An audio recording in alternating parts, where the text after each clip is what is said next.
మోకాళ్లలో గుజ్జును పెంచి నొప్పిని తగ్గించి సర్జరీని దూరం చేసే ఫ్రీడమ్ వాక్.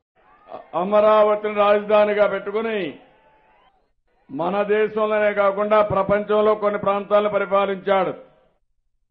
అమరావతి పేరునంగానే అమృతంగా ఉంటుంది. నేను ఏ పేరు పెట్టాలని ఆలోచించాను. చాలా మంది అన్నారు, రకరకాల పేర్లు చెప్పారు. కడాన ఆ రోజు రామోజీరావు గారు ఒక రీసెర్చ్ చేసి ఎప్పుడు నేను మర్చిపోలేను. ఎవరైనా ఒక మంచి దారి చూపిస్తే, ఒక మంచి సూచన ఇస్తే అది శాశ్వతంగా గుర్తుపెట్టుకోవాలి. ఆ రోజు ఈనాడు రామోజీరావు గారు, మీరు ఒకసారి పరిశీలించండి, అమరావతి పేరు బాగుంటుందని పంపిస్తే నేను అందరిని అడిగాను. ఆ పేరు చెప్పంగానే 100% అమరావతి పేరు బ్రహ్మాండంగా ఉందని అందరూ ఏకగ్రీవంగా ఆమోదించారని చెప్పి కూడా నేను మీకు తెలియజేస్తున్నా. సుమన్ టీవీలో మీ పర్సనల్ అండ్ బిజినెస్ ప్రమోషన్స్ కోసం కింది నెంబర్కి కాంటాక్ట్ చేయండి.